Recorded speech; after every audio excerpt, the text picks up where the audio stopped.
Dopo il tornado che ha colpito Polesine nel litorale veneziano inizia la conta dei danni per decine di milioni, oltre 400 interventi dei vigili del fuoco nelle zone colpite. La regione chiede lo stato di calamità. La furia del vento si è scatenata soprattutto su alberi e campeggi, raffiche a 110 km all'ora, solo un miracolo ha scongiurato tragedie, oltre 100 i feriti, tra questi una ministra tedesca. Stamani il sopralluogo del governatore Luca Zaia nelle zone colpite dalla tromba d'aria in Veneto, un disastro di proporzioni nazionali dice, ma ci rialzeremo. Danni anche per le colture delle aree colpite, vigneti sradicati, serre distrutte, ortaggi devastati, per l'agricoltura è un'estate nerissima.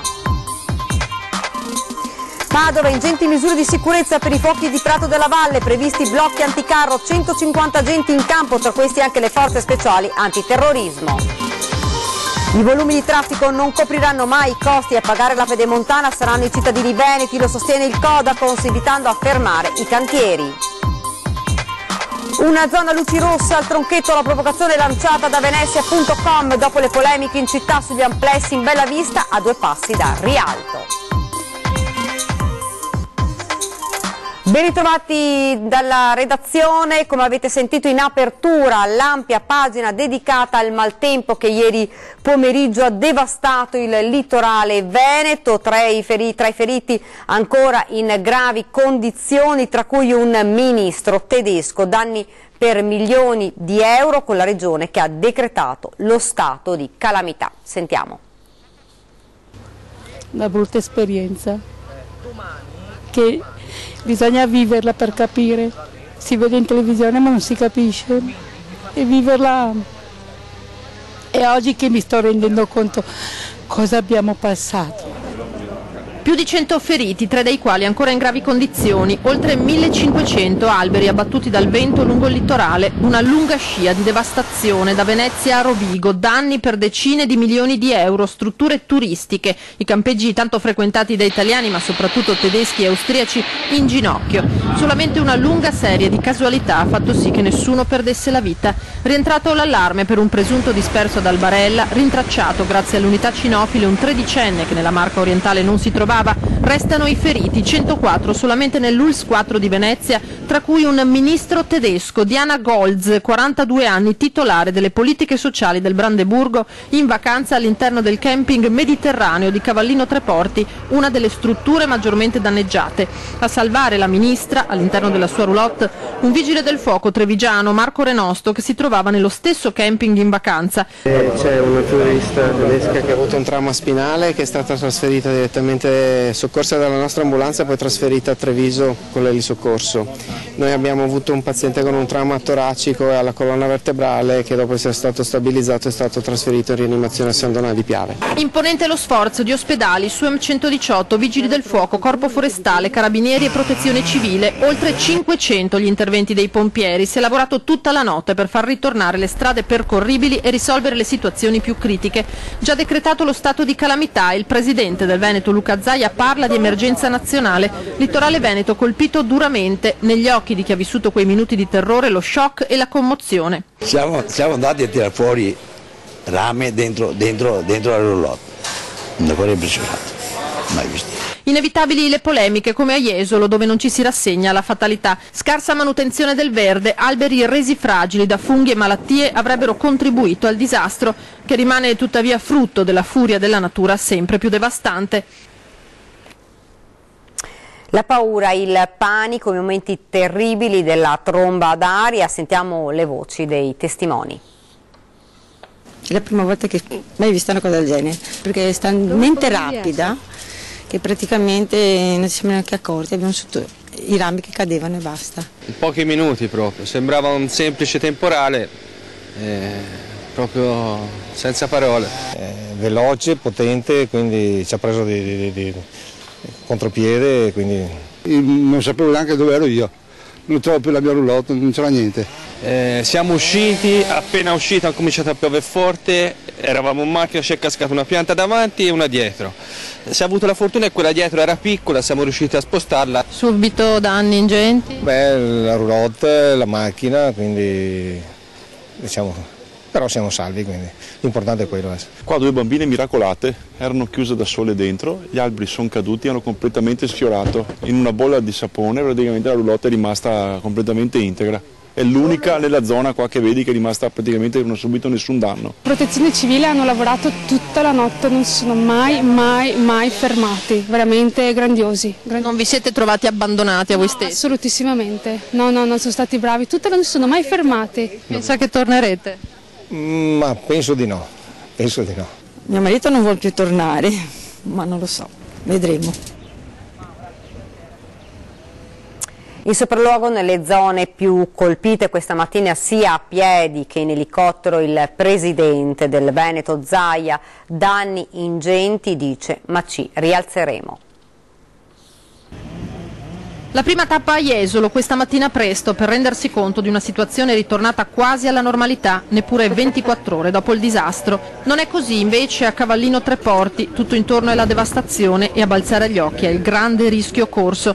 Il presidente del Veneto Luca Zaia, tra gli ospiti e il personale del campeggio mediterraneo, il più colpito del litorale. In sottofondo il rumore delle motoseghe, stradine e viali sono stati quasi del tutto liberati, molte le auto e le roulotte ancora imprigionate da tronchi e rami. 4 chiacchiere con chi ha vissuto quei minuti di terrore e si riesce anche a scherzare. Non ho nella piazzola la roulotte perché sta cadendo giù, c'è la pianta lì.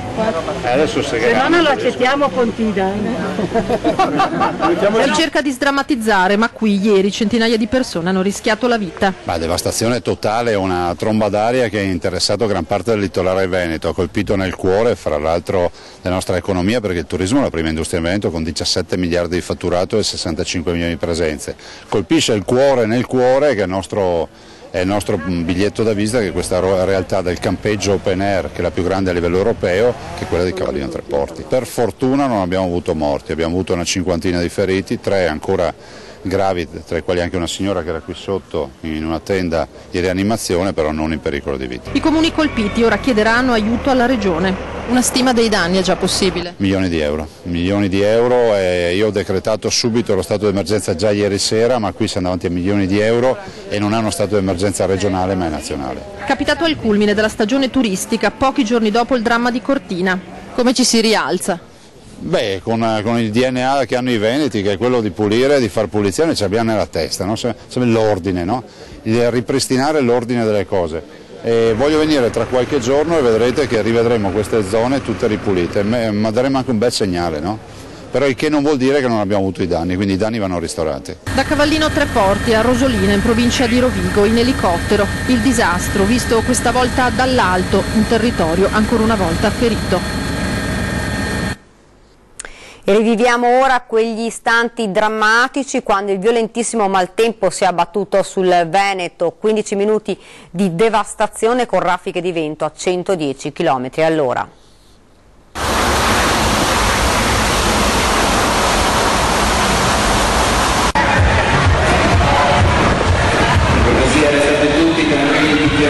Da Albarella a Jesolo, cronaca del panico, cronaca del disastro, un pomeriggio nel quale il cielo d'azzurro diventa prima insolitamente giallo e poi nero come la notte. Arriva la tromba d'aria, arriva la furia del vento, 15 minuti bastano per seminare distruzione e panico sulle vacanze dei veneti. Dal Polesine al litorale veneziano la perturbazione violentissima arriva poco dopo le 16, annunciata da istantanee terribili dal mare. Rosolina, Rosolina Mare, Ariano Polesine, Taglio di Po, Porto Viro, Albarella e poi Cavallino Treporti, Jesolo, Eraclea, Bibione e Porto Gruaro. Stavolta non è tanto l'acqua a far paura, stavolta è il vento, raffiche a 110 all'ora che sradicano alberi anche secolari abbattendoli su auto e campeggi.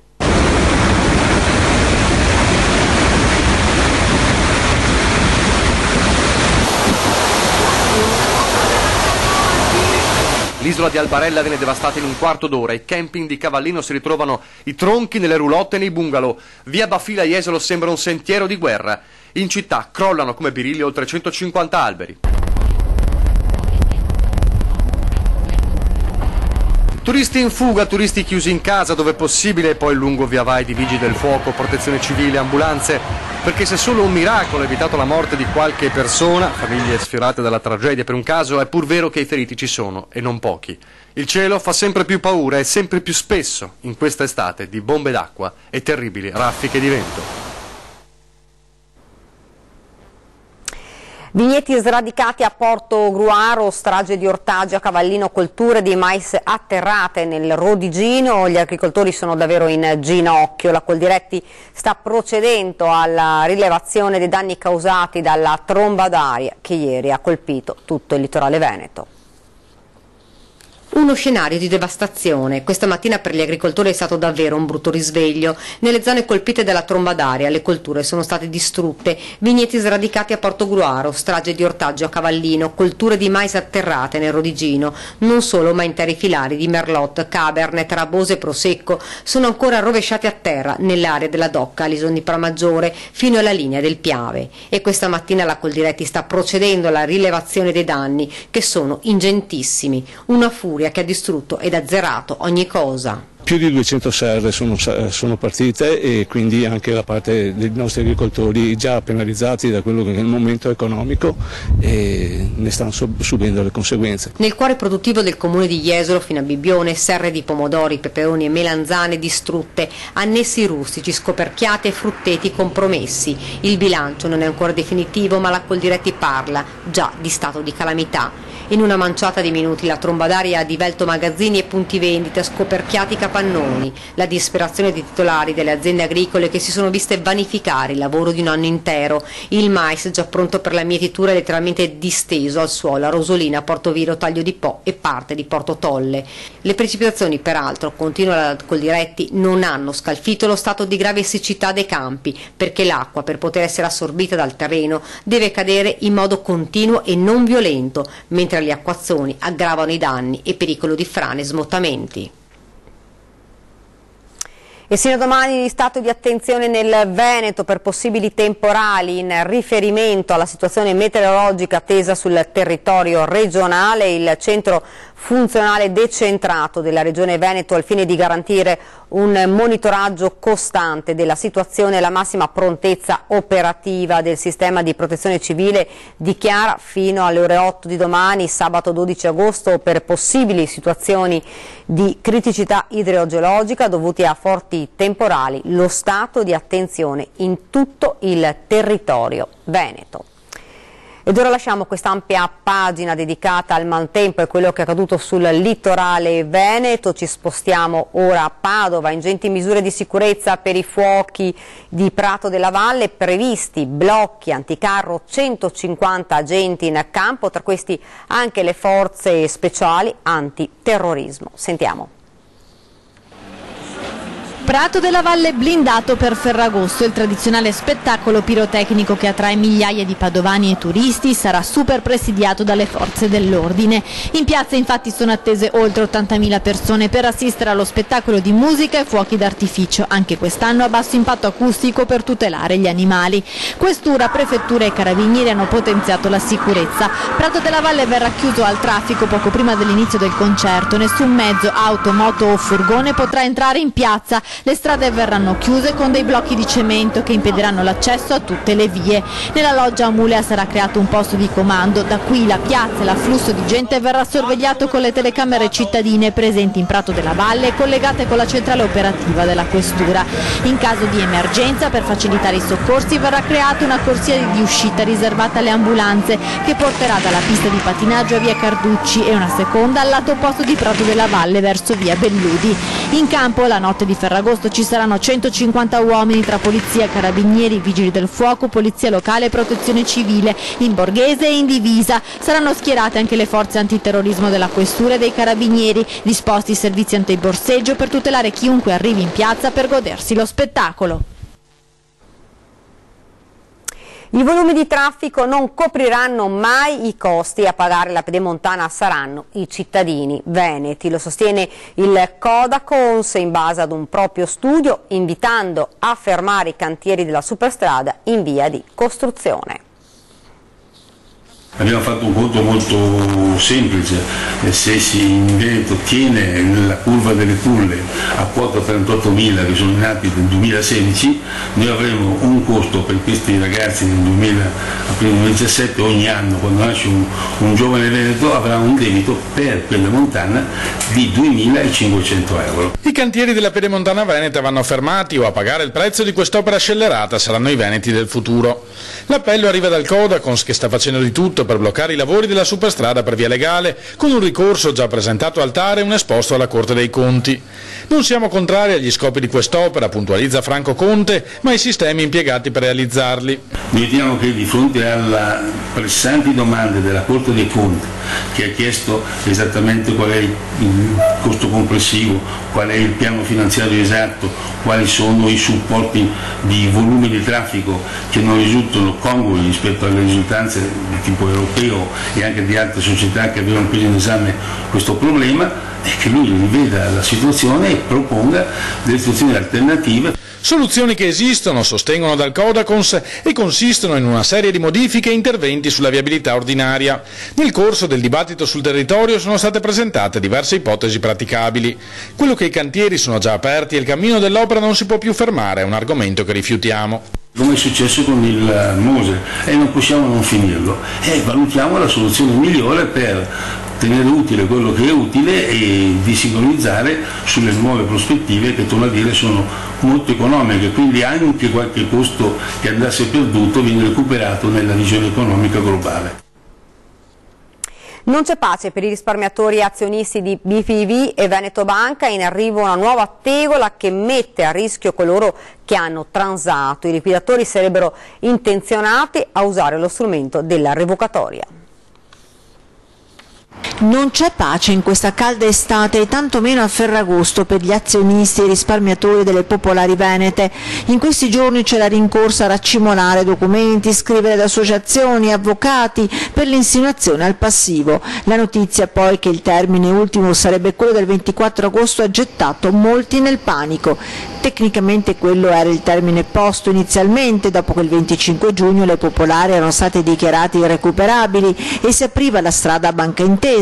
Oggi però i termini sono cambiati. Ora i liquidatori hanno dato notizia che dalla pubblicazione della Gazzetta Ufficiale che è stata fatta il 7-8, pertanto è stato sospeso il termine e rinviato al 7 ottobre 2017. Ma all'orizzonte si addensano nuovi nuvoloni che aprono un altro fronte di preoccupazione. Riguarda le 70.000 persone, soci risparmiatori, che avevano aderito alla transazione del 15% dei 9 euro per BPV. Dovete fare l'insinuazione perché c'è il rischio concreto che i liquidatori facciano la revocatoria su quello che avete incassato. La revocatoria è uno spettro che si fa sempre più concreto e per questo le associazioni invitano chi ha transato ad attivarsi per l'insinuazione al passivo per quell'85% a cui a suo tempo avevano rinunciato, confidando nella fusione delle due popolari e il rilancio delle azioni. Il rischio altrimenti è di non poter farlo valere in seguito il proprio diritto, una beffa nella beffa alla quale le associazioni chiedono al governo di riparare. Noi pretendiamo, ricordiamo gli impegni del governo per l'istituzione del fondo vittime da reato che chiederemo il 4 ottobre con una manifestazione di massa dei risparmiatori a cui tutti devono partecipare, compreso le imprese. In attesa della grande manifestazione di ottobre a Roma si continua a lavorare alacremente per l'insinuazione al passivo. Nel sito ezzelinodaonara.org è già predisposto il modulo per chi vuole farsi seguire dall'associazione, previsto un contributo volontario e per chi ha i presupposti, ovvero un reddito inferiore a 26.000 euro annui, potrà contare sul patrocinio della Regione. Associazione che si è resa disponibile a fornire tutto il materiale raccolto fino ad oggi sulla vicenda popolari alla commissione d'inchiesta riaperta dal presidente della Regione Luca Zaia.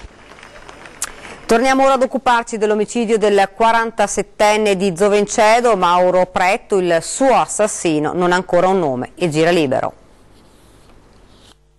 Sono passati 3 mesi dall'assassinio di Mauro Pretto, il 47enne ucciso davanti alla sua abitazione nei boschi di Zovenceto da una scarica di pallini da fucile dritti al cuore. Un'esecuzione in piena regola, gli inquirenti brancolano nel buio, non si riesce a capire chi possa aver voluto morto Pretto, considerato da tutti un solitario, amante della natura, in mezzo alla quale viveva da anni in completo isolamento.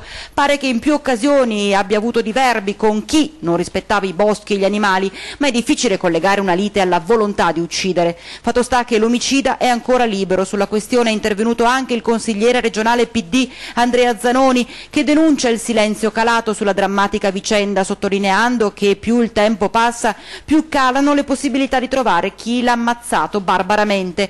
Una vicenda avvolta nell'oscurità che fa tornare alla mente un altro macabro delitto irrisolto nel Vicentino, quello dei coniugi Miola massacrati davanti alla loro casa di Enego il 17 novembre 2007. 10 anni di oblio, di buio su chi ha ucciso l'ex sindaco del paese Domenico Miola, 83 anni, e la moglie Angela Valle, maestra in pensione di 79. Nessuna traccia del o degli assassini, così come ad oggi nessuna traccia di chi ha stroncato la vita di Mauro Pretto. Ed ancora cronaca, avvicinata da uno straniero che poi l'avrebbe palpeggiata, brutta avventura per una 12enne di Arzegrande. La sorella 20enne ha raccontato la storia sui social network. Un post su Facebook per denunciare un fatto inquietante che sarebbe avvenuto mercoledì sera tra Piove di Sacco e Arzegrande. Vittima una 12enne molestata da uno sconosciuto. La ragazzina con la mamma e le 2 sorelle era uscita in bicicletta. All'improvviso è stata avvicinata da un uomo molto probabilmente africano che le avrebbe chiesto delle indicazioni. La vicenda è stata raccontata sul gruppo Facebook del comune di Arzegrande. Nel post si legge la denuncia di una 20enne sorella della vittima. La giovane ha raccontato che l'uomo, dopo aver ricevuto le indicazioni stradali dalla madre, si sarebbe avvicinato alla sorellina più piccola, rimasta in coda al gruppo, e le avrebbe toccato i fianchi. La vicenda è stata subito denunciata ai carabinieri. La madre ha raccontato tutto agli uomini dell'Arma, che stanno indagando per dare un nome, un volto alla persona che avrebbe molestato la 12enne e chiarire soprattutto quanto è accaduto mercoledì sera. Domani alle 16 il paese intero si fermerà per salutare la piccola Aurora Maniero, di appena 8 anni, uccisa da una malattia che non le ha lasciato scampo. Nella parrocchia di Fossò saranno in molti a voler salutare questa piccola, simbolo del coraggio e della generosità. Lei che a 5 anni donò tutti i soldi che aveva nel salvadanaio all'associazione Team for Children. Un gesto spontaneo, meraviglioso e dolcissimo che venne riconosciuto anche dal suo comune. Aurora ottenne il premio per la sua bontà, ma dietro quel sorriso che ha incantato tutti, la sofferenza per una malattia grave che l'aveva colpita da anni. Ha lottato con coraggio, senza mai perdere il sorriso. Negli ultimi giorni la situazione si è aggravata, il cuoricino di Aurora ha smesso di battere, lasciando nella disperazione i genitori e la sorellina. Padova in balia del degrado anche in centro, come testimoniano delle fotografie sul web. Mentre priorità per il sindaco Giordani è l'aumento del 150% degli stipendi del proprio portavoce, portaborse, portatutto del suo staff, o la priorità è occuparsi di come e a chi soprattutto dare i nuovi incarichi e le nuove poltrone, pensare a quale amico dell'amico doverle destinare, le priorità dei padovani sono tutt'altre. Un'amministrazione lontana dai cittadini in una città, Padova, sempre più vittima del degrado e della mancanza di sicurezza. L'ex vice sindaco Eleonora Mosco denuncia attraverso fotografie e filmati che le sono stati inviati dai cittadini e che ha diffuso su Facebook la pericolosa china che sta prendendo Padova. Basta girare per le vie del centro storico, come ho fatto in queste ore, vedere gente che defeca in Piazza De Gasperi alla luce del sole, e io pongo una questione, mi faccio una domanda, e la domanda è se è normale vedere una Padova che diventa una latrina a cielo aperto, se è normale vedere gente veramente che spaccia e che gioca a calcio nel pieno della notte ubriaca e nuda lungo le vie principali del centro storico, se è normale vedere accattoni molesti in giro per le piazze tutte le ore. Foto e video hanno già fatto il giro del web, scatenando un dibattito che pare essere destinato a durare a lungo. La conclusione dell'esponente di Forza Italia è una staffilata al sindaco Giordani e al suo portavoce Bettin. Bisogna intervenire prontamente e non leggere comunicati o testi scritti dai propri portavoce, ma bisogna avere coraggio e competenza per gestire una città complessa come Padova. I padovani non hanno più tempo da aspettare. Ci spostiamo a Venezia, una zona luci rosse al Tronchetto, la provocazione lanciata da Venezia.com dopo le polemiche in città sugli amplessi in Bella Vista, a 2 passi da Rialto. L'errore, diciamo, che hanno fatto gli amanti focosi di Rialto è stato quello di averlo fatto in delle zone un po' troppo in vista, perché per quanto riguarda il gesto, chi è di noi veneziani che non ha mai fatto l'amore in una calle di notte? Pioniere della lotta al degrado nella città storica, ben prima che l'argomento campeggiasse sulle più prestigiose testate internazionali, Matteo Secchi di Venezia.com assolve le coppie di amanti le cui gesta sono rimbalzate sulla rete nei giorni scorsi, quantomeno per i comportamenti in sé. Discutibili invece le location scelte. Di angoli meravigliosi e fuori mano per consumare un romantico amplesso, Venezia non è certo avara, ricorda il militante, né possiamo indignarci perché qualcuno viene a divertirsi nella città che ospitò il primo quartiere a luci rosse d'Europa. Venezia è sempre stata un luogo abbastanza, diciamo, di perdizione. Noi abbiamo precorso la Amsterdam, eravamo la Amsterdam del Medioevo e quindi non credo che noi veneziani potremo abbassarci a comportamenti bacchettoni e moralisti. Ripeto, lo sbaglio è stato solo quello del luogo, ma per il gesto viva l'amore, cioè è meglio 2 persone che fanno l'amore di una persona che tira una coltellata all'altra. A chi comprensibilmente si lamenta delle inopportunità di certe scene, provoca Secchi, proponiamo la seguente soluzione di compromesso, utile anche a rimpinguare le semivuote casse del comune. Un quartiere del sesso, opportunamente tassato lontano dai beni tutelati, ma alle porte della città. Potremmo creare una zona rossa al Tronchetto, dove si potrebbe ripetere l'esperienza che ha già fatto Amsterdam, Amburgo, Copenaghen, a tante altre città che hanno destinato un luogo per attività di quel genere, e così magari prendiamo anche soldi. Ed è tutto per questa edizione del nostro telegiornale, vi lascio come di consueto alle nostre previsioni del tempo, grazie per averci seguito, buona serata.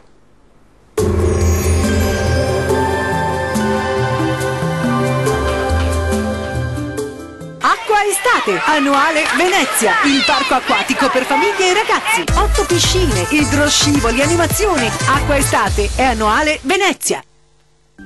Torna stabile il tempo sulle nostre regioni, sarà un bel sabato di sole con clima mite, salvo rare precipitazioni. Vediamo il dettaglio. Sul Veneto si rinforza l'alta pressione, bella giornata soleggiata e stabile pressoché ovunque, salvo una locale e parziale nuvolosità, specie sulle Alpi. Come detto, il clima sarà estivo, molto gradevole, con temperature massime tra i 23 e i 30 gradi, minime sui 14-17 gradi circa. Che tempo farà sul Friuli Venezia Giulia? Anche qui sarà ampiamente soleggiato e stabile ovunque, da evidenziare soltanto qualche addensamento sul Goriziano anche con rari rovesci associati. Temperature massime tra i 26 e i 28 gradi, minime previste tra 16 e 18 gradi circa. E raggiungiamo infine il Trentino Alto Adige, qualche pioggia sulle Alpi di confine, prevale il tempo asciutto e ampiamente soleggiato sul resto dei settori. Temperature massime sui 27 gradi, minime previste mediamente sui 15-16 gradi. Il mare sarà poco mosso, localmente quasi calmo. Nella laguna di Venezia i venti invece saranno moderati e nord-occidentali. Dal meteo di Antenna 3 è tutto, arrivederci!